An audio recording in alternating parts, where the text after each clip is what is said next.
New tires came in.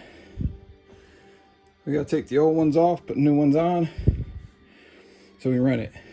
Now, the tread on the old ones look good, but the whole sidewalls are all cracked, all crazy. So that's why we're getting new ones, especially when you put a load on it. They really come out then. So, yep. All right, we'll get to it.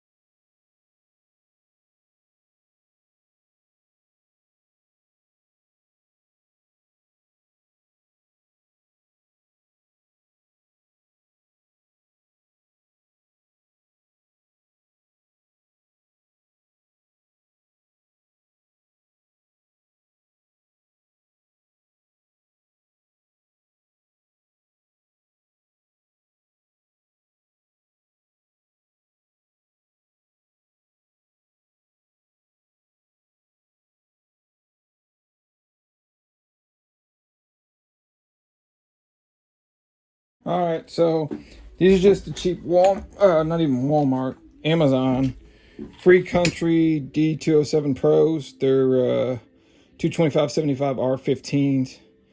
Load range E. We'll find out. I doubt it, but okay.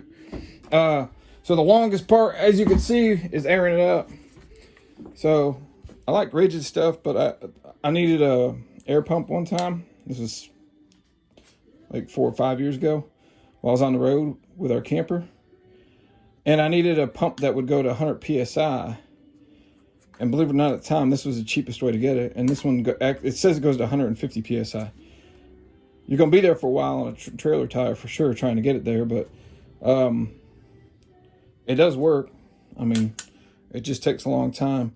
The rigid one, I think it airs up a lot faster. But this still comes in handy. I mean, you get it, the battery, for, I think I paid $60 at the time. I don't know what they are now, but it was a heck of a deal. And I was like, okay.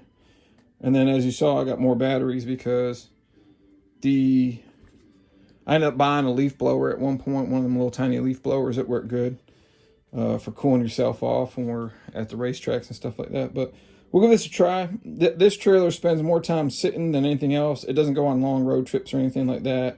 It just runs around town. So I actually have the same exact tires on my other trailer, which is always convenient because if I do have an issue, I can just come back and snag one off of the trailer.